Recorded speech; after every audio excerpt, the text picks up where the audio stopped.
the Sound of Hockey, episode 387. We're calling this one the Video Review Rule episode. Why are we calling it that, John? I think you're it's right there. I wrote it right there on the show notes. Go ahead. Oh, NHL Rule 38.7. This rule states that if a goal is overturned after video review to an offside or missed stoppage, any penalties assessed during the time between the missed infraction and the goal will still apply and be served. Mm-hmm. So even though, which I think is an interesting rule, because in theory, they would wind the clock back, right? So if 20 seconds pass, you go offside, 20 seconds in the zone, somebody takes a penalty, somebody scores, goal gets wiped out, penalty stands, but at this point, they usually put the time, they do put the time back on the clock. So then they must just assess the penalty at whatever the last whistle was.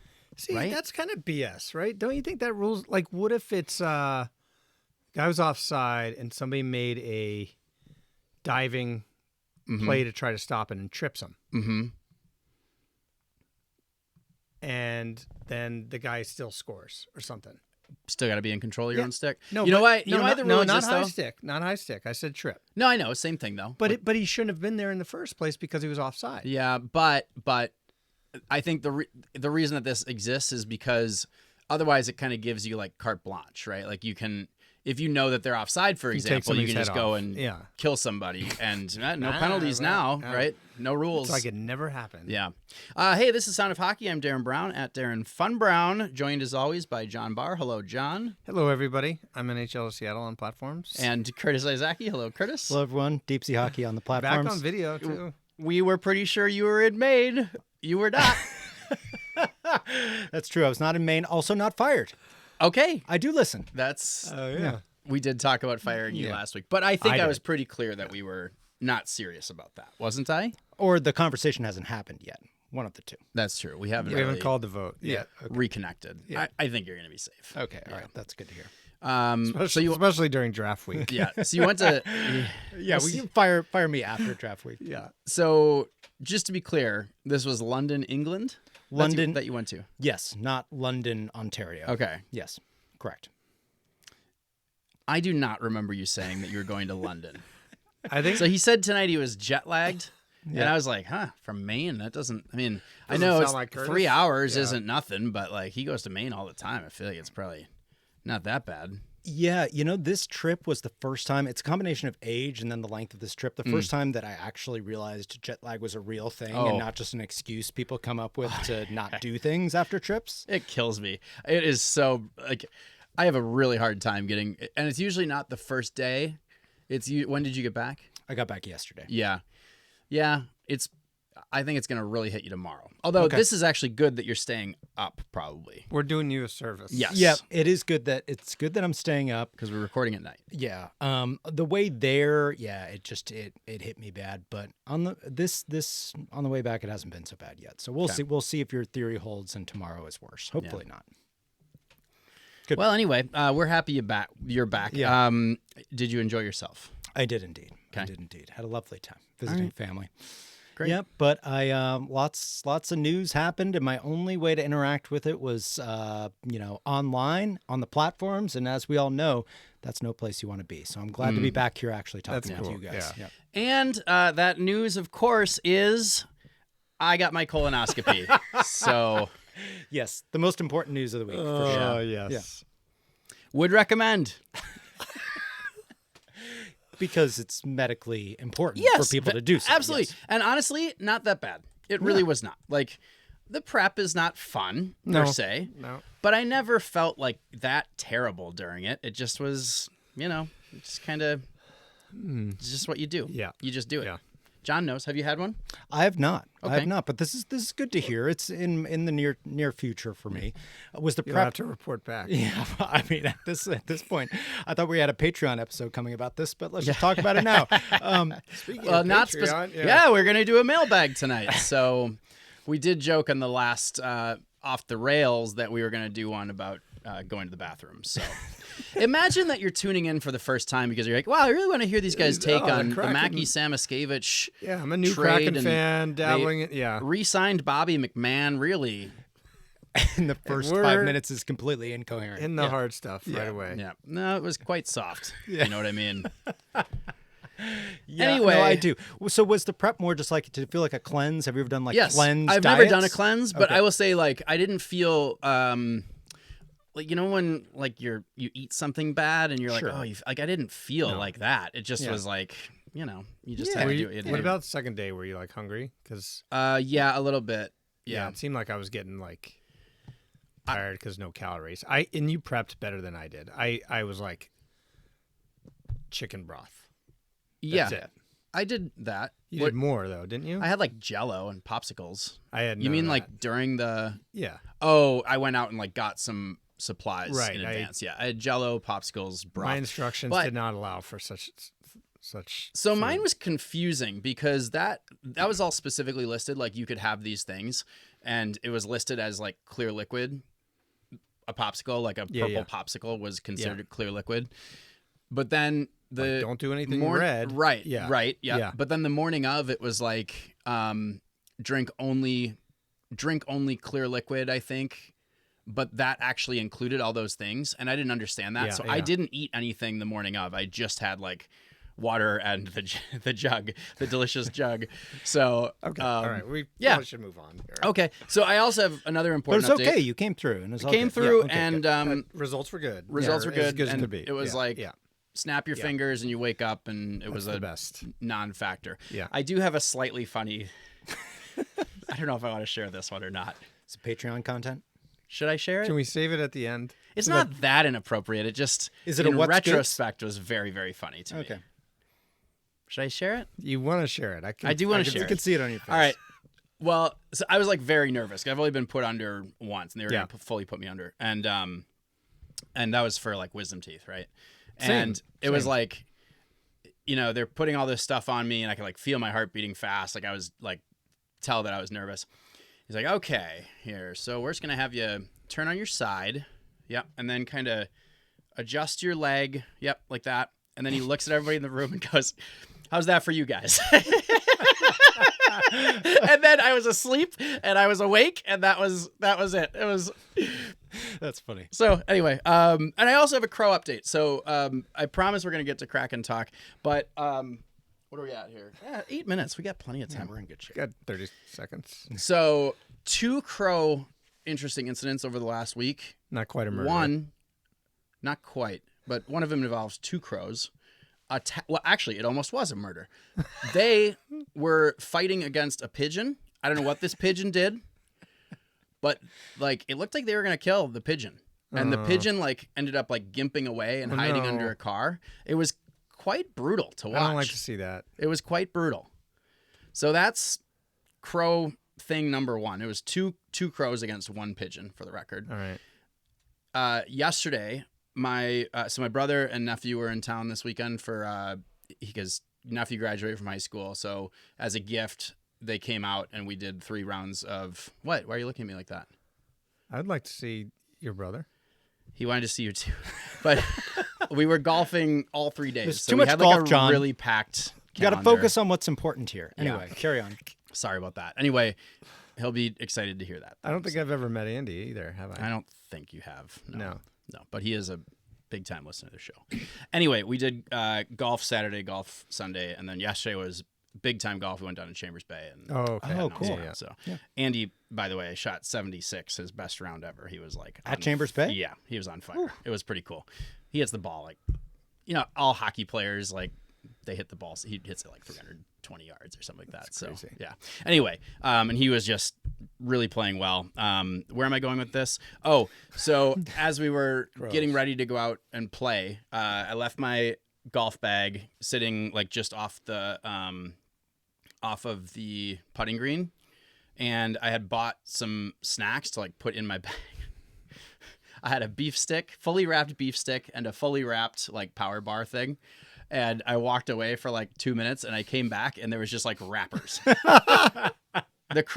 And I left the bag open because I like was getting golf balls out of there, to putt, and I just like set them in there. And apparently the crows like circle and like wait for you to walk away from. Not your their golf first bag. rodeo. Is Not it? their first rodeo. They have it all mapped Wow. out. So Wow. It's pretty remarkable. 2 different crow incidents this weekend. Okay, so the Seattle Kraken. Anything happened this week? 10 minutes. It's been a pretty big week, actually, and it could have been bigger, I think, and there's a lot more coming in the next few days. So first off, I'm going to give some credit to Curtis. Okay, carry it, please. Let's give him a few minutes here. Please. Mackie Samoskevich. Oh. You tagged that one weeks and weeks ago. Sure. What? Well, okay, John wants to rebuke your... It was please. It was reported that they were interested in him in March. At the trade deadline. It's not like it came out of nowhere. Yeah. Okay, fair point. So Fair point. Yeah. Okay. And that's why he was one of the. I mean, But maybe I would have come up with his name anyway. But that was an obvious. So you didn't come link up to on that player. totally on your own. It was because you had heard a link to the player. Yeah. Okay. Well, maybe. He was now you do want. available. Oh, no, Sorry. you do want to give he him was credit. No, I do want to give him credit because that is exactly how he defined the type of player that the Kraken should get. Somebody in that age range With a very long, strange last name and a fantastic first name. Yeah, and a sister that plays in the PWHL, right? Boom. What more could you ask for? Those were my requirements. 4 criteria. Yeah. Those were my 4 criteria right there. Okay. No, I will say Mackie Samoskevich, great name. Well, great name. It's just out of the question for me for a jersey because his name is too long, and they always tell me if I getting a jersey like that, I have to get kids' letters for the name for the for the nameplate. Yeah, you I'm don't always have- like, nope, can't do that. You need broader shoulders. I need broader shoulders. Yeah. But anyway, yes, Mackie Samoskevich was one of the kind of 22, 23, 24-year-old, kind of restricted free agent and young forwards that I thought might be a target. Another one of them also moved this week. We'll get to that later. But and what did you think about the deal? so, I mean, like you said, it fits in with exactly the type of player that I think they should be targeting. In my own kind of thoughts about the player, I thought that Florida being in win now mode, it might be a trade where they were, looking for a win now piece from the Kraken. They Turns out they were shooting for something just not bigger from the Kraken. They were shooting for something bigger, and again, we'll get to that in a second. So that line of thinking was correct, but. In terms of the price of the deal, I thought it'd either be a first plus something minor or maybe someone like Jared McCann. So it was in the realm, fair price, in the right? realm of what I might have thought it would be. And in particular, it's very comparable to the deal that sent Alex Newhook from the Colorado Avalanche to the Montreal Canadiens a couple of years back. In fact, I mentioned this just because it's pretty ridiculous what the coincidence is. At the time of that trade, Alex Newhook had 159 games played, 27 goals, 36 assists. Okay. So was like an upside play, pretty much. Mackie Samoskevich right now, 156 games played, 27 goals, 36 assists. Pretty much the exact same stat line as Newhook, and Newhook went for pick number 31 and pick number 37. So pretty much the same package. So, I mean, if you're looking at it through that prism, it's the established market price for this player. Again, we'll get into it with a lot of trades went down this week. Pretty much a seller's market, right? The teams with the players have been getting good prices up and down. And so this isn't a value play by the Kraken. This wasn't a fire sale by the Panthers. They paid full value for this player, but I like the player and it fits exactly what the Kraken should be doing. Don't you think it's also maybe draft picks aren't as valuable as they have been in the past? Teams willing to move very high picks right now. Right. And I think I saw something that Florida has moved 8 first-round picks in the last 4 years. Which is straight out of the Tampa Bay Lightning or the Vegas Golden Knights playbook, right? Where it's who cares? We're trying to win. Right. I don't so care. I think that dynamic is there, right? I think there's kind of a trend that teams are following that if you're in your window, trade your first round pick for current assets. I think that's one category. But then also we're seeing these trades where a lot of picks from even rebuilding teams like the Chicago Blackhawks are moving. And that's because, as I think I've been saying on this podcast and in written form on the website for a couple months now. Which website? That's soundofhockey.com. Oh, that one? Okay. Yeah. Okay. Got it. Also Bleacher Report, but don't worry about that. Yeah, they just take our stuff and put it on there. Don't go there, please. Yeah. This draft is not. it's a below average draft. I think that leads to some of teams being willing to move with picks too. A late first round pick like the one the Kraken moved is always kind of a dart throw at that point anyway. But when you see high first round picks moving, probably means the draft. And I looked, so I was doing something similar about rating our drafts, the Seattle Kraken's drafts, class by class. Right. And one thing I was using is Where'd you do that? This website, soundofhockey.com. Yep. And I was looking at like where players are based on their draft year and what they produce in the NHL based on their kind of their draft peers. So like people that are within like five picks of them. And Mackie Samoskevich is No, that's not. Samoskevich. That's not. Samoskevich is in the top like third in projections, right? In his peer group. And theoretically that's well above average, and essentially they traded the same pick for him, and therefore it's like that's the best you can almost hope for there. Yeah, sure, there could be like somebody that you catch this fire and you hit you hit the jackpot, but for the most part you're lucky if you get somebody that good.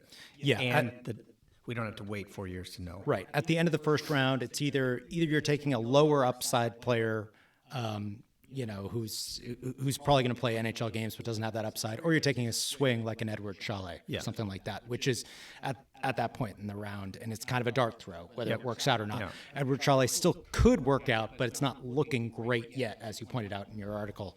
And so Mackie Samoskevich, taken in that area of the draft, has worked out. You're probably not going to do better than that at pick number 25. Yeah. And you give up an extra, second round pick a year into the future for that certainty for a player right now entering his prime.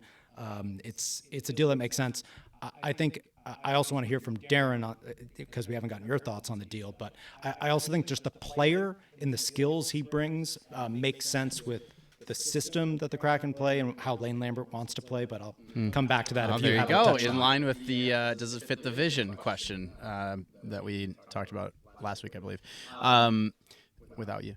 I liked it. I mean, when I saw that come through, I was happy with it. I think Samoskevich, I think he's one of those players that, like, in theory, with a bigger role on a worse team, let's be honest here, right? Like, he could theoretically be a very good player, I think. I think there's some skill there. I think, I'm intrigued to see what it brings. I also want to see where they slot him. I mean, I know that the roster or the lineup is very fluid, right? But like, where do they view him now? Is he a top six guy? Is he a third line guy? Like, I'm curious to see where they envision him fitting into the puzzle. So in Florida, he was squarely a bottom six player, averaged like just over 14 minutes a night.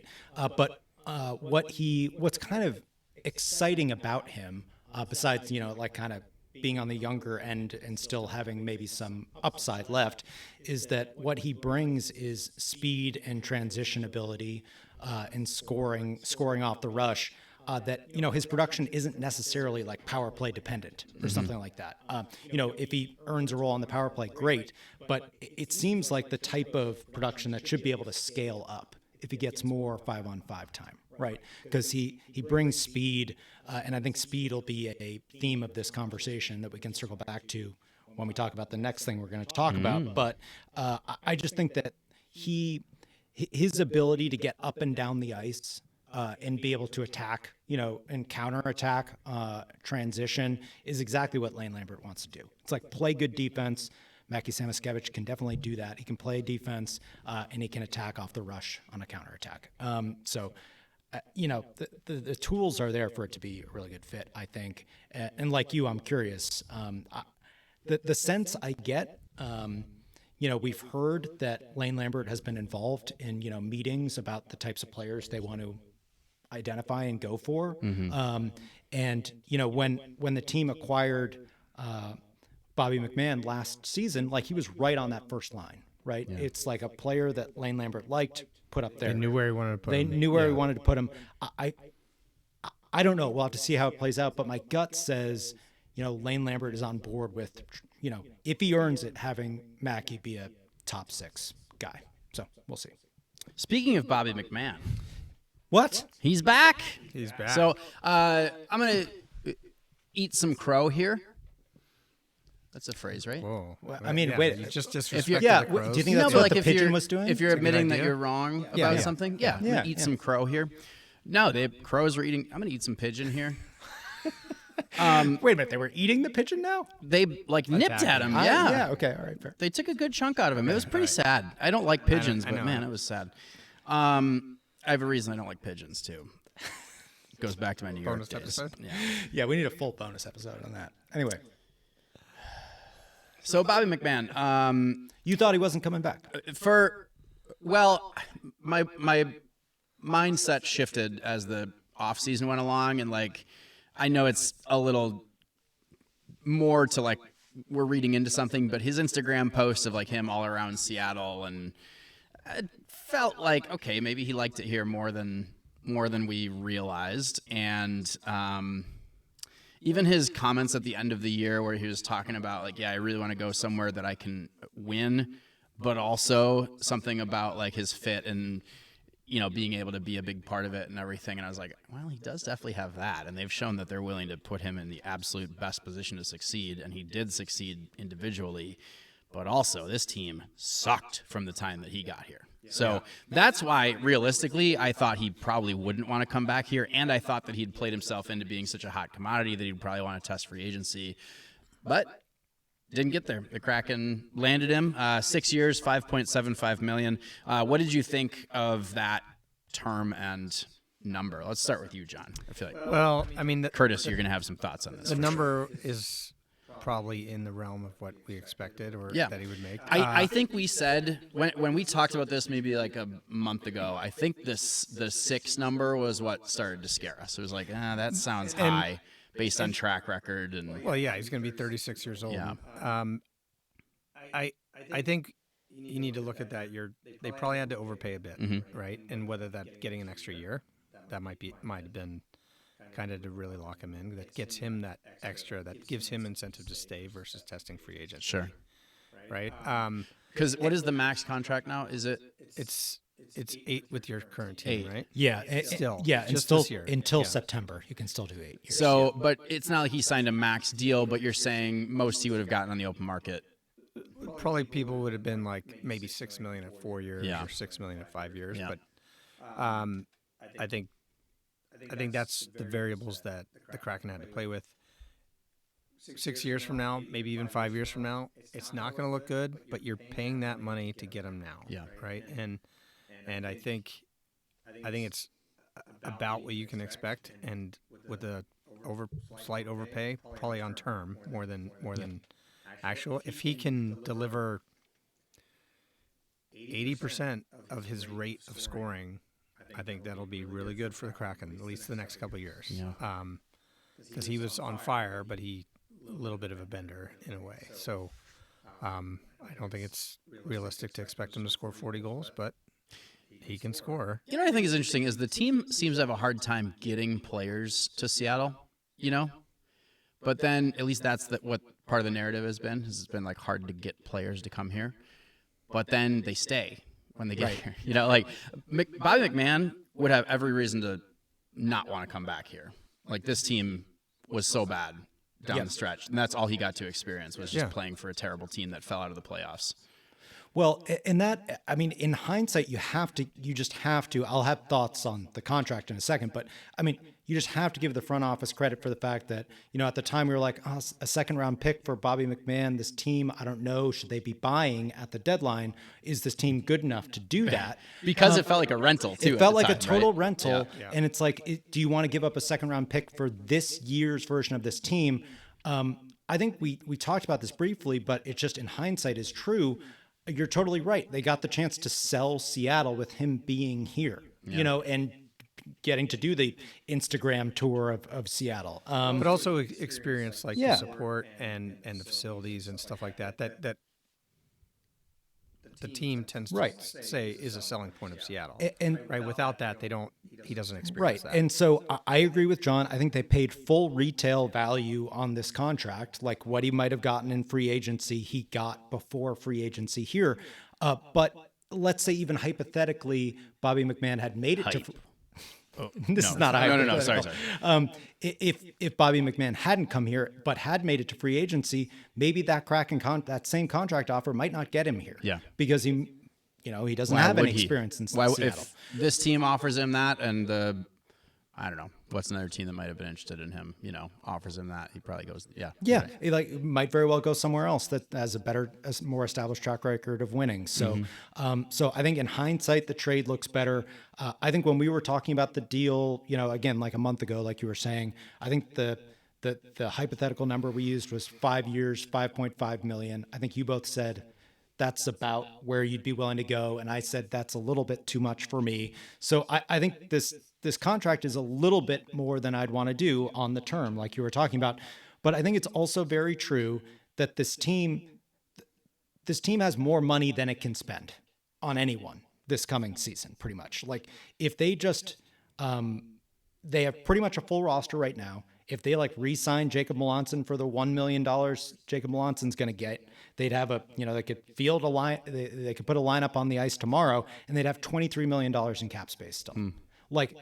This year, that money doesn't, they could have given Bobby McMann $12 million this year. It wouldn't make any practical difference. Because there just aren't players to spend that money on. There aren't going to be in free agency. So it doesn't bother me as much as it might. I think it's an overpay. I think it's a risk, but it doesn't bother me as much as it might. It's also, I was, thinking it from the team's perspective is, I think they needed to sign somebody that could score 20-ish goals at least. I agree. And they're, to your point, Curtis, there isn't a lot on free agency, and the ones that are, there's no guarantee that they will sign. And so from the Kraken's perspective, it's also insurance to make sure that they get somebody that can score 20-plus goals, right? Yes. So I think that's a variable from the team is more than willing to pay, not we just need to get anybody here. Yeah. It's our options, we're going to have to overpay. Yeah. So we might as well get offer somebody we can try to grab instead of hope that we get somebody in free agency. And the way you led this off, Darren, was this article that I wrote for soundofhockey.com a few weeks ago with my kind of soundofhockey.com. The goal being, almost missed that missed that one. Yeah. The goal being, acquire some younger players. Bobby McMann certainly doesn't fit in that category. He's 30 years old. But part of what I was saying there is you do the notion of bringing Bobby McMann back was still on the table for me, and I still think is good because you need a finisher, you need a winger that can finish, and that helps someone like a Matty Beniers or a Shane Wright or something with their development, right? Mm-hmm. They're not just out there, trying to do everything on their own. They develop a relationship with a winger who's capable, right? And so I think having someone like that in the mix for at least the next few years should be a capable 20 to 30 goal scorer. I think it's a good move. I'd say I always felt like they needed to bring one of those forwards back, Tolvanen, Schwartz, or McMann. So yes. So does that tell you? I think I would say I'm almost 100% certain that Jaden Schwartz does not return. Do you agree with that sentiment? I mean, I would think so, especially with Samoskevich and McMann coming in. Yeah, I'd say unless there's significant trades sending out veteran forwards from the Kraken, fair. I would say that's fair. true. Yeah. There's just not room for them. Yeah, because like I was saying, you can put a full roster of forwards on the ice right now.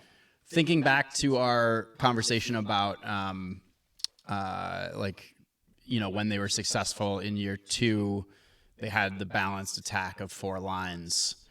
Could you see a world where they get Tolvanen back and tell him, we're going to rebuild the scoring 4th line and you're going to be part of that? I mean, it's certainly possible. Yeah. I just don't. Because he played some 4th line time, Yeah, I just don't think it's likely, honestly. So what, that they re-sign him? Yeah. I think he had such a kind of mediocre year that I don't think the team would probably be willing to. Maybe, but what about first half of the year though? Lane Lambert played him in every situation. He loved him. Yeah. I don't know what happened. It was after the Olympics. Yeah. I mean, if you're just looking at winger depth charts right now, let's just do it real quick. On the left side, you would have McMann, McCann, Catton, and maybe Oscar Fisker-Molgaard. Mm-hmm. And then on the right side, you'd have Samoskevich, Eberle, Kakko, and Winterton, right? And we talked last season about how the fourth line was really cooking when Winterton was on the fourth line. Mm-hmm. It's when they moved him up to the third line, that fourth line kind of didn't work as well. But a full season of maybe Molgaard and Winterton on that fourth line, maybe you already have something there that could work. At least more, even if it's not scoring in the way a Daniel Sprong might, it's bringing an energy, that could be a difference-making factor. Just hearing his name makes me smile. Did you see that? Oh, that guy. Last thing I want to say about Bobby McMann, he also fits in the speed, like we've talked about. He also fits in this, and so while NHL Edge doesn't identity. Whoa. So NHL Edge is the player tracking data that the NHL puts out. It doesn't put it out in a digestible form at all, but there's some websites that do the hard work of scraping it and turning it into things that you can actually analyze. And I did a little bit more work further than that on that. But anyway, in terms of players that, 20 miles per hour is a speed burst. I know John hits that mark, 4 or 5 times a beer league game? Yeah, maybe in my car. In your car. But anyway, 20 miles per hour is defined as a speed burst. And Bobby McMann and Mackie Samoskevich would be, if you look at just the players who project to be on the Kraken next season, it would be 2 of the top 4 on the team. So that's adding, if you don't have those players. That implies that they're the fastest players. Yeah, right? Bobby McMann being the fastest on the team, or the player capable of hitting speed bursts with regularity, or that's part of their game. Mm-hmm. Bobby McMann would be the most. He has the 30th most speed bursts per 60 minutes in the league. Jacob Melanson's after that, Ryan Winterton's after that, and then Mackie Samoskevich, all within the top, 60 or so in the league. So those are players that you put out there, their speed can make a difference. And again, this is the way Lane Lambert, I think, wants to play, right? Keep your opponent to the outside, wait for a turnover or cause a turnover, and then counterattack. Interesting theory. Let's not get too excited. That was an interesting theory, though. I like it. Yeah. I liked that. 3 of those 4 players were on the team last year when they lost all those games. Yeah. So, yeah. All right. Meanwhile, the audit is complete. I like how you use the word complete. Yeah. Well, phase 1 is complete. Phase 1 is complete. Sportsology is continuing to stay on and continuing to work with the Kraken to implement some of their suggested changes, which I have worked at companies, not hockey teams, but companies that have done these kinds of things. And it's kind of interesting. I don't know. They do get you to look at things a different way, in my experience. And I'm sometimes imagining they have more views of other businesses to know. Yeah. Right. Yeah. Yeah. And it's well, I actually had one recently that was pretty funny. I'll tell you about it offline because I don't want to share too many work stories, but there was a really funny one that happened related to that. Anyway, and I guess the big takeaways were that they found. I thought this was kind of funny, but they found that ownership is committed, which I think is fair to say. I think that's absolutely true. I think this ownership is willing to spend absolutely whatever it takes. Well, so just to take a half step back. Yeah. Todd Leiweke put out a 5-minute interview. Ian Yeah, Furness good point. interviewed Yeah, Todd yeah. Leiweke for about 5 minutes. And then you also had with music. With music. And then you also had some which was weird. No comment on that. And then Darren, you also had some additional tidbits in an article on sonofhockey.com. That's the one, about what went into getting there. But anyway, so Todd Leiweke was saying in this interview that Sportsology found that that Todd's superiors were doing a good job. Is that a fair way of characterizing it? I don't know that Todd said that. That's something that I've gathered. So is that... Oh, Todd said he something did? to that effect. Okay. Yeah. So... I mean, I don't think that's wrong, though. I think ownership... I think that's pretty easy to It is funny derive, because it's clearly ownership is signing this check to have this company come in, right? Having said that, I think it's very fair to say that it's a very committed ownership group. So, agree. in fact, one of the other big findings was that what they could improve on is how they develop their players. And I think we could all agree with that. I think that they do a good job to some extent, right? They're getting players to the NHL level. but then they kind of are plateauing. Shane Wright, great example, right? It's like he had a weird development runway, which that was kind of a circumstance situation. But I don't think he didn't take the step that I think people were expecting him to take. Yeah, but based on the remarks, I thought it was more kind of the complete path, whether it be junior college or whatever other route, pro European, is that they're kind of focused on. Interesting. Yeah, that was my impression too. Like, because supporting. I don't think there's been enough runway for them to like really know. I mean, Shane Wright's an easy example, but I don't think it was directed at him by any means. Yeah. No, I know. That's just an example that I thought. Because they've actually, they've got, like I said, four players that have played a decent amount of games from the first draft, which is incredible. Yeah. But what I heard is that development is not just about prospects. It's about what happens when the player gets to the NHL and they're a young player, right? And so part of the hiring of Pascal Vincent is related to that, right? It's a young player that's made it to the NHL. Now, how do we get him to continue to grow and perform? So Justin Schultz too, right? Yeah, and Justin Schultz is also he was hired. So I guess my point is they didn't come in and say lay off or fire a bunch of people. They came in and said, here's an area where you can actually improve. And to the point about having a committed ownership group, they actually, in theory, increased the payroll, right? Because they hired additional giving more people. resources. Yeah. So, I mean, it's hard to argue it's a committed ownership group. I mean, that was first of all, I feel like that was the one takeaway, the one concrete example that Todd Leiweke was willing to give, because he did indicate, we're not going to get into like trade secrets here. I think some of the other, there might have been other takeaways in this audit that he just didn't want to go into for kind of obvious competitive reasons. But development was one area that they identified. And to your point about, the NHL level, I think it's really been, where's like the offensive punch going to come from? I think players like Shane Wright, Berkeley Catton, to the extent they're on the roster next year, those guys taking big steps forward is going to be a big reason why this team improves. So if you can add someone like Pascal Vincent, who, Lane Lambert said in his remarks about the hire, said, he's going to be focused on offense, but you already have Chris Taylor for power play. That really kind of frees Pascal Vincent up to be like the offense, kind of development guru guy, right? Hopefully. I guess that's where he fits in all of this. So I guess it remains to be seen if that works out. But yes, this notion that they're kind of enhancing and like building up the development staff is nothing but good. I mean, I mean, we should also acknowledge that there was a lot of fans upset that people didn't get what they want. They didn't hear that much detail about the audit, which I think we've foreshadowed this for quite some time.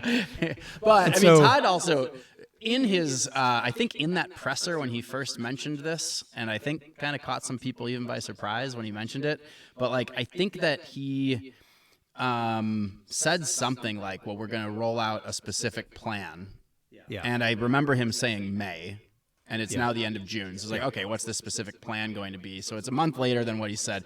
Now, having said that, they did put their money where their mouth was, so to speak, and they actually did take a good hard look at what's happening. So anyway, if you're hearing small children, that's because there's something happening next door to Bar Down Studios, and this is the first time I've ever heard anything from outside of the studio. We're recording a little earlier than normal. That's true. So, and it's lighter. Yeah. So, and down at the farm, moo. The Seattle Kraken agreed to terms with Logan Morrison on a 1-year deal. He had a good season. He did. Earned a contract. Nice young man. So I like him. Yeah, so I'll just add that before we record next, in all likelihood, qualifying offers for restricted free agents are due by Monday, June 29th at 2 p.m. Pacific. The Kraken have 4 restricted free agents. Mackie Samoskevich, might have heard of him. Jacob Melanson, J.R. Avon, and Leighton Road. We talked about, is there room for both J.R. Avon and Leighton Road in Coachella? We'll see. It's possible that one or both of those guys don't get offers. You would think they'll work something out with Melanson or offer him, and of course, they're going to work something out with Mackie. So, Torrent news: the expansion process, the crystal clear well laid out. Very transparent. Very transparent. Expansion process is complete. And the PWHL draft has happened as well. The Seattle Torrent selected Abby Murphy as the number 2 overall pick, and the crowd went wild. Yes. She is a very good hockey player. She is a very good hockey player. Has some highlight reel goals. People don't like her alleged political leaning, but don't look too closely at other players either. That's all I'll say. Yeah, I know. I'm like, I think that I'm on the same side as most of the people who are upset about this, but I'm also like, not everyone in the world shares the same views as me, and it's okay. Like I'm okay with that. I do certainly disagree with some of, well, whatever. Abby Murphy is a great hocky player. Yeah, she is. I mean, led the nation in scoring, forward, kind of like I admit, I think I've only watched, her actually play with, like Team USA pretty much. That's what I've actually seen of her. And did you see that clip of her? I saw that was one of my goals of the week in the Monday Musings. I saw the clip for sure. Dribbling the puck like a basketball and chipping it through the legs. Yeah. I mean, her coach described her as Connor McDavid with a chip on her shoulder. I mean, sounds great, right? But she really, like the scouting reports I've read of her really remind me of like peak Brad Marchand, like just like someone who can beat you with skill and with just agitating the crap out of you. Mm-hmm. And that, as someone who was a fan of peak Brad Marchand, that's a player you want on your team 100 times out of 100. So as a player, John disagrees. No, I'm just saying it kind of makes you not really miss peak Brad Marchand. No, Hillary Knight as much.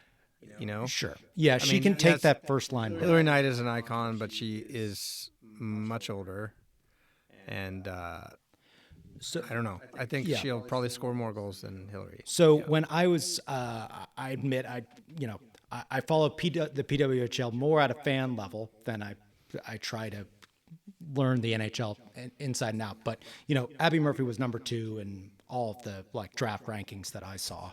And when we've been talking about, will this team next year have enough offense? I've been saying the last few podcasts, well, if you have Abby Murphy and, Alex Carpenter, I kind of assumed that she might be the pick. And so it might've been a little bit of surprise at the end of the day. And there was certainly a reaction, that, I don't want to minimize or, everyone's reaction to it is valid, but she brings a lot of skill.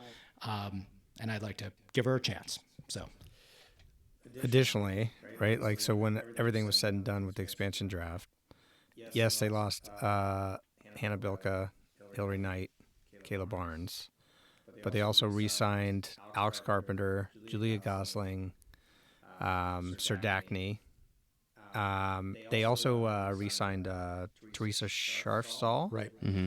And Tara Lova, who's another defenseman that's really good. So, but I mean, just those they actually don't look that. Those 5 forwards you mentioned, yeah, you're faster than last year's team when you're switching in Murphy for Knight, right? Yeah. And those 5 forwards you talked about are top 6 forwards in the PWHL. Yeah, that's legit. So, I mean, I think this is maybe we didn't talk about it on the pod, but there's definitely a big core of the fan base was very concerned, and people threatened, maybe they did, to get a refund for their season tickets because they lost, quote unquote, so many players. And they lost some good players, but I think this team is actually pretty darn good at the end of the day. So. Yep. And I'll just mention Sydney Morrow. Their second round pick, Sydney Morrow, was, again, just reading other people's draft lists, was like a consensus top 10 pick in this draft that they got at 14, was like kind of the last of like the consensus first round picks that kind of slid a little bit. So she could be a difference maker too. So, all right, the trade week. Was there any trades? Was there any other trades? We're going to have to rip through these a little bit fast because we've been running along. We had a lot of crow talk and colonoscopy talk at the top of the show. Those are important. Those are also important. Yeah. Sure, but these are big trades. And we do have a mailbag coming up. Just a reminder. So we're not going to play interesting or carry on, but we're just going to very quickly say Darren Radish acquired and signed by the Toronto Maple Leafs, 8 years, $8.55 million. Why is it interesting? Well, So it's not like interesting or carrying on. It's just why like is it they're- interesting? Well, it's a big signing for a team that you think would be starting to tear it down, but they have the first overall, so maybe they're figured like they're not really tearing it down. Yep. So Yeah. Yeah, thank goodness they got that. They're kind of retooling a bit, kind of similar to Bobby McMann in the late bloomer kind of way, like a player that you might not have expected a couple of years ago to be getting this type of contract. No. 8 years that's a lot of term for this player. Florida Panthers acquire Brady Tkachuk. Yeah, and he's coming off of like one really good good year. statistical year. Yeah, right? I know. That's Florida Panthers acquire Brady Tkachuk for 3 first-round picks. carry on. Boring. Whopper of a trade there. I mean, that kind of set the real. yeah. So one of the picks that Florida used was the pick that the Kraken sent. So right, we were talking like, well, maybe they move out Mackie Samoskevich for Jared McCann. They had their sights set a little higher than Jared McCann for Brady Tkachuk. So they used one of the assets from the Kraken, sent along 2 of their own first-round picks. And yeah, now we got a couple Tkachuks in Florida. You know what? It actually reminded me a little bit of the trade that sent, even though it was Huberdeau going back the other way, but like the trade that sent Tkachuk out of Calgary and to Florida. Sorry, Matthew Tkachuk specifically. Yeah. Where it was like, wow, I can't believe they were willing to trade him. Yes. You know, same kind of thing. He's like, wow, I can't believe that Ottawa was really. Now it came out later that he requested a trade. So Or at least indicated he wasn't Not going to re-sign. might not re-sign there. I thought somebody confirmed that he had requested it. I mean, whatever it's- the case may be, Yeah. like Ottawa felt like they needed to move. It was time, for sure. yeah. Yeah. Calgary Flames acquire Shimon Nemec from the New Jersey Devils. This was somebody that you had mentioned as a potential Kraken fit. Well, just in terms of age and trajectory, right? Yeah. He was the Shane Wright draft, but he goes for 2 first-round picks and a flyer of a prospect, but a prospect in Etienne Morin who has some potential. So it's almost like he's a high first-round pick, and they're trading for 2 low first-round picks, right? But this is a player who kind of in the mold of a Shane Wright, has pedigree, but hasn't really shown Proven it, yeah. as like shown flashes in the NHL, but hasn't really established it yet. Now, right shot defenseman. I mean, there's still a lot to dream on there. With the Seems offensive pretty high, profile, don't you think? What's That price. I agree. It's more than I thought. I would, to bring it back to what you said, I identified him for the Kraken. This is not the type of price I would have wanted the Kraken to pay for this player at all. So, Speaking of players you would have identified for the Kraken, William Eklund. another one that Yeah. was on the list. So he goes to Ottawa, The Senators? for the 9th overall pick, which was formerly Florida's. Yes. And that, Yes. Don't worry about it. Okay. We'll get to it. okay, Yeah, no, you're right. what? Oh, no. Well, So Would you have traded the 7th overall pick for William Eklund? That's the question I wanted to get to. But then my brain went into pretzel because I was trying to remember how all their picks worked, would I trade the 7th overall pick for William Eklund? which would be paying more than what Ottawa Yeah. paid. Well, I mean, not after the Samoskevich deal. Probably not. kind of the same. But It's the same. if that was the deal that was guy, on the in a way. right, they're kind of similar.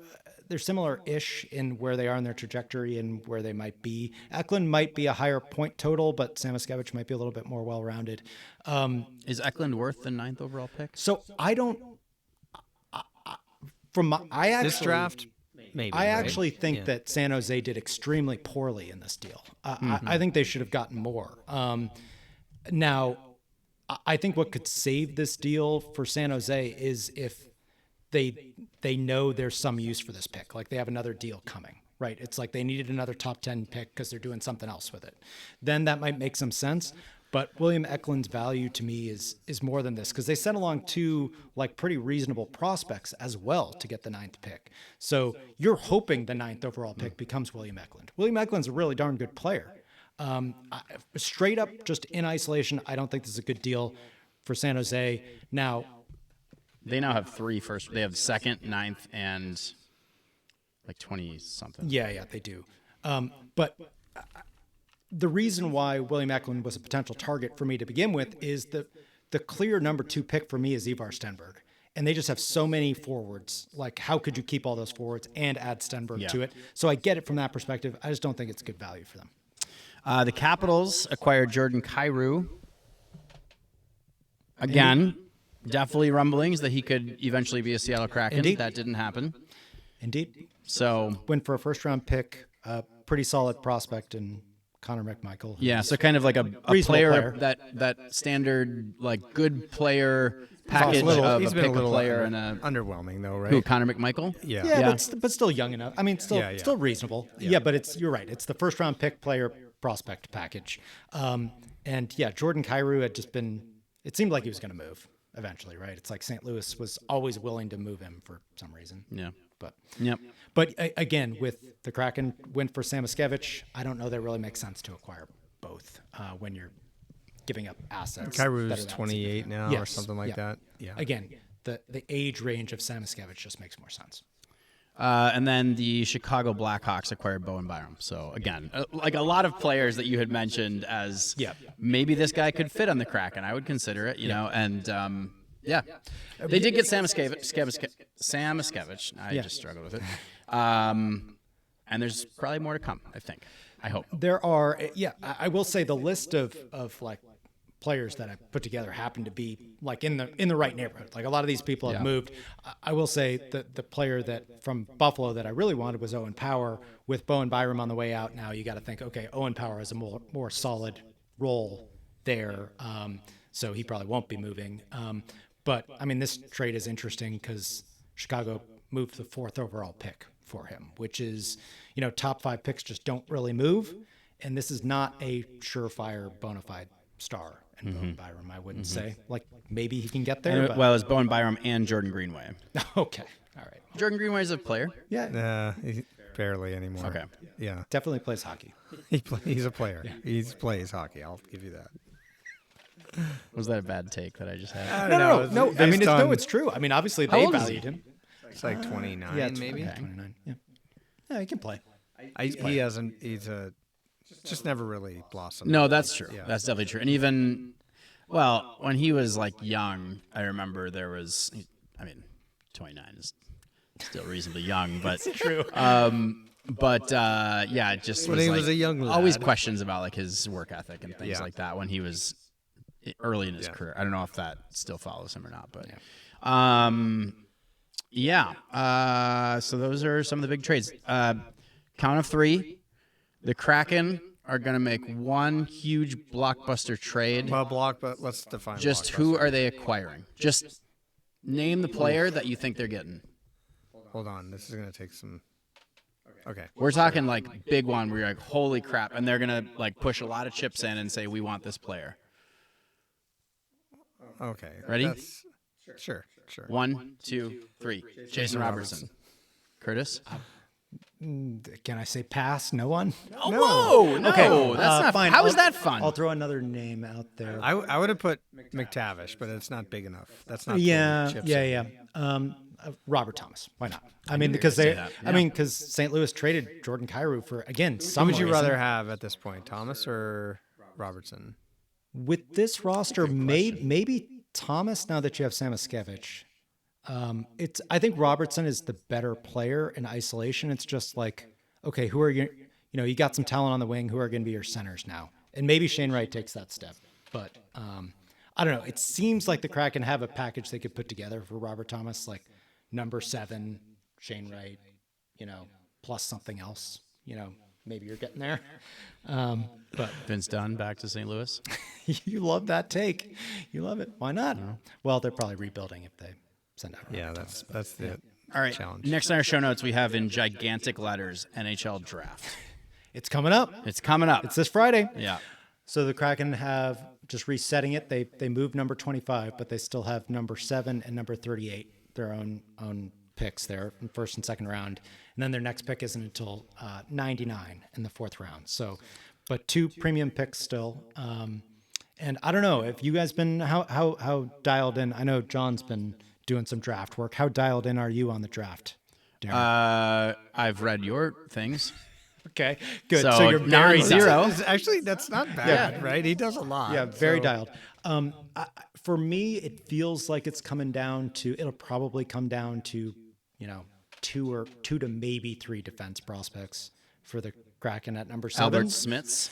Albert Smits was the player who I'd been thinking about for a while, but currently he'd probably be third on my list of 2 or 3. Can we talk about the fact that I just Threw that out there, right? Like, You're on it. Non-zero. That's You're on it. non-zero dial. Somebody- Non-zero.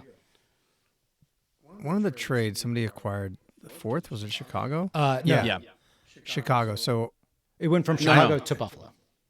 Yes. yes. Chicago yes. gave Buffalo. So I read somewhere, and it was like a legitimate source, but not like sourced, that if Malhotra is at 4, the Sabres are definitely drafting him. Right. It seems like, but almost implying that they want to draft a forward at that Yep. spot, which would mean one more defenseman's available that I did not think was available, because I'm just assuming two Stenberg and McKenna go, obviously. Hold on. When you said Albert Smits, he's your third overall pick? No. He's your third defenseman. He'd be on my list of who I'd want the Kraken to take third of 3. Oh, and who are the Other previous two would be Daxon Rudolph and Keaton Verhoff. Okay. I think for me, right where I am right now, this is an evolving process. My mock draft will probably come out on Friday. So don't hold me to it yet. But I think Hopefully not Saturday. hopefully not. Well, that would be not as useful because the draft's first round is on Friday. But I'm kind of leaning more towards Daxon Rudolph at the moment, but Keaton Verhoff is the most interesting player for me in this draft, just because he has the pedigree. Coming into the season, people were like, this could be the number 1 overall pick. If there's anyone who's going to knock Gavin McKenna off that place, it'll be Keaton Verhoff, right? And then he goes to college. He's at North Dakota, great program, and doesn't fall on his face there, but doesn't, light the world on fire either. And now he's like, people are questioning, is he the prospect we thought he was?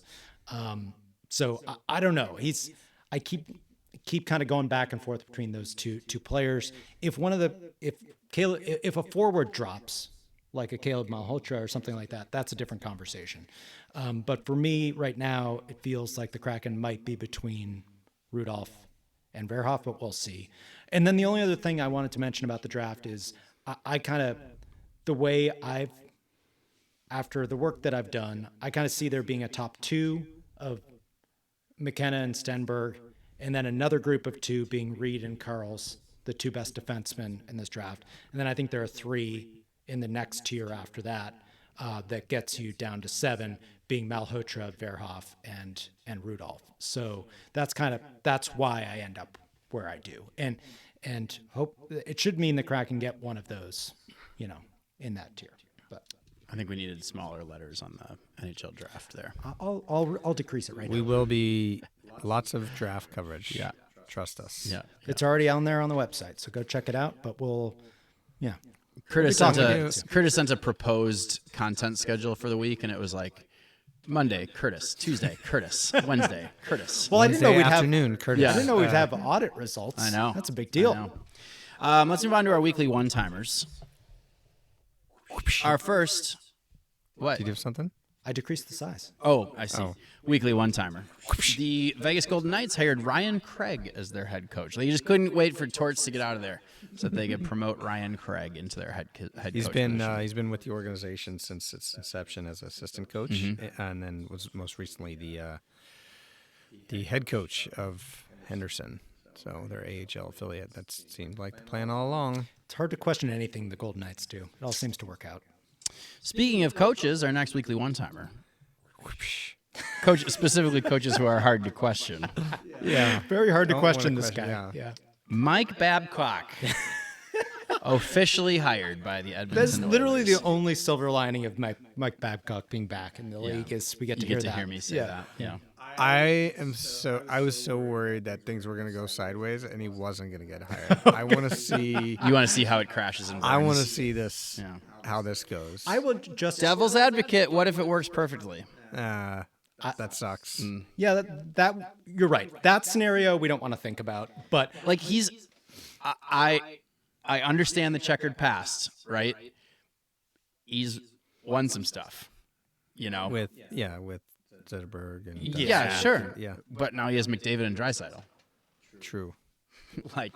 Yeah. He's got some players there. I don't want to think about that right now, Okay. Darren. Yeah.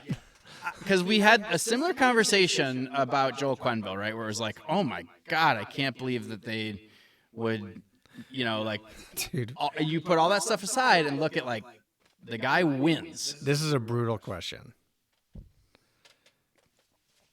Who would you least want coaching your team between those two guys? Mike Babcock, for sure. Really? Yeah. Oh no, it's I think it'd be. it's yeah. it's Quenneville for me. I'd rather have Babcock than Quenneville.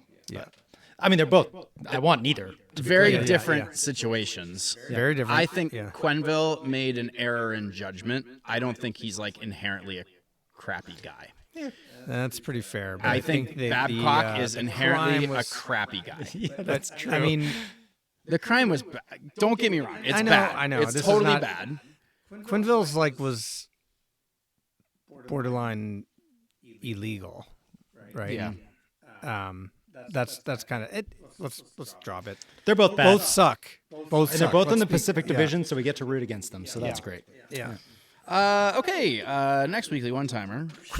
By the way, Mike Babcock, the quotes that came out, basically no remorse for any of. sucks. Oh, he does Yeah. suck. He totally That sucks. was the thing, right? Yeah. He totally He sucks as a sucks. person. Yeah. There's no doubt in my mind. Hall of Fame announcements. Brian Burke in as a builder. Patrice Bergeron. Never would have seen that happening. His number's getting retired as well. It is indeed. But Yeah. we'll circle back to that. Cindy Curley, Carey Price, Pekarine, and Keith Kachuk. What a week for the Kachucks. I know. And it was on Father's Day that he was traded. Yeah. So Our next weekly one-timer. The Penguins announced that, speaking of Hall of Famers, Ron Francis is back with the organization as a special advisor for hockey operations.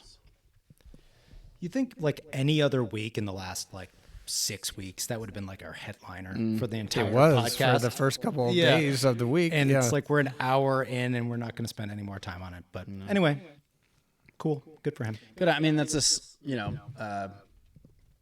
ease back into it kind of a role. I mean, special pretty advisor. quick though, right? Yeah. Because remember, he wasn't in hockey before the Kraken for a bit. He had 3 years where he's doing other businesses. So interesting that he's going right back. I know. into it. I was thinking that actually, that he immediately he didn't want to Yeah. take time off or anything like that after. Yeah. Yeah. It's interesting. Yeah. Our next weekly one-timer. Expansion to the NHL could happen in Texas pretty soon. Yeah, or Austin apparently. I So- said Texas, which would No, apply. that's true. Austin's a little bit different from most of Texas. It's true. Houston or Austin. Two very different places within the same very large, very hot state. Yeah, there's a Very warm. well-heeled owner that apparently, and it sounds like things are closer than they appear in Houston. So Yep. keep an eye. It's a very large city. They're very far apart. Things are They very, are. very far apart. They are. Is that what you mean? No. Either place would need a new arena. Yep. And, yeah. But it seems like from your saying, John, this could be happening sooner rather than later. Yeah, I think it's not. I don't want to say it's an accelerated timeline, but Atlanta and Arizona are also kind of on the table, but not as far along. And Atlanta's got a couple different arena plans that are have been going on for a couple of years now. Yeah. So It is weird that Austin is. We hadn't heard of Austin Nope, being a hockey but destination at all. God, I would right? love that. Yeah, I would like that would one be too. awesome. Austin's pretty cool. That's Yeah. a good place. It to would go visit. near the top of the list for good away games to go to. You know who I saw play in Austin? Jason Robertson. That's Yeah, right. there you go. Technically, it was college something or some park or something. So no, I did. Lake Forest Park. I did read. I don't know if you have a sense of this, John, but Lake Forest. It's some Yeah. something like that. I did read that it's not a slam dunk that the owners are going to be on board with expansion. Do you think that's a hurdle to this, or do you think that's more of a formality and the owners will get on board with it if the fee is big enough? Just throwing it out, not doing a lot of research into it. I think it's kind of rubber stamped. I think posturing to get to that yeah. point, everything would be already pre-screened before they even vote, Yeah. right? And so I don't think there's like a question of that. Like they don't go through the process Yeah. and then go, Yeah, no, yes, Yeah. yes, you're right. I agree with that. If it gets to the end, it's going to happen. Yeah. But just, is there any potential that there's like a wave of pushback sooner rather than later? I don't that think slows so. this down. I don't think so. Next weekly one-timer. Toronto Marlies win the 2026 Calder Cup. Cool. Good for them. Well, Ryan Hardy. That was my what's good. Oh, sorry. and then they Wait, hold on. Go ahead. Ryan Hardy. Yes. Ryan Hardy's the AGM and the GM of the Toronto Marlies. He Right. was a friend of the pod. Way back when. Yeah, and what was he doing when he was a friend of the pod? He was the Chicago Steel Yes. GM. Who was on the Chicago Steel at the time? Like every good player in the NHL. And Owen Power. Mackie Samoskevich. Ah, Mackie Samoskevich. we've all messed it up once. Yeah. Samoskevich was on that Chicago Steel team. There you go. Next weekly one-timer. Troy Terry out multiple months after hip surgery. Not good for Anaheim. Not good for him. And our final weekly one-timer. Don't we have two? No, we're going to lump it together. Two retirements. Two legends. Yeah, two legends have Equally retired important in their stature. in different ways. Yeah. Two legends of the game. Jonathan Toews retires after a 16-year NHL career. Admirable comeback by him. And pretty cool story that he went to like hometown Winnipeg for the last year. And the man, the myth, the legend, Pierre-Edouard Bellemare, officially hanging it up. Man, I wish somehow he would still work with the Kraken. You know, He was there's- a- You know, he was a We're great hiring. dude, We're wasn't he? hiring development. That's staff true. folks, right? That's true. It's not a bad. I think his wife's from Sweden. He's from France. I just don't see it really happening. But man, Yeah, that's tough. I think he just brings a positive vibe. Gem of a human. Yes. Now, is that your what's good? Just getting to talk about Pierre-Edouard Bellemare a little Yeah. bit? Yeah, I kind of miss him though. Makes me miss him more. Curtis, what's good? Patrice Bergeron going to the Hall of Fame. Bruins are retiring number 37. No, I will just say that he's just from all you read about he's just like legitimately like as good a person as you could want out of your star player. And so I know people don't like the Bruins, but I think you can at least admire the person, Patrice Bergeron. He overcame a lot in terms of, concussions, spleen, and broken ribs. punctured lung during the playoff run. Punctured lung. He played. You don't need those, though. He right? played through everything and everything. Not to play hockey. No. And he was just when I was first becoming an NHL fan, he was the original favorite player for me. Easily the least hateable Bruin, right? There, I'll take it. I'll take it. For sure, man. He was awesome. He was awesome. I'm going to go with Morgan Geeky on that one. Well, I do like Morgan Geeky. Fair Yeah, enough. that's Yeah. true.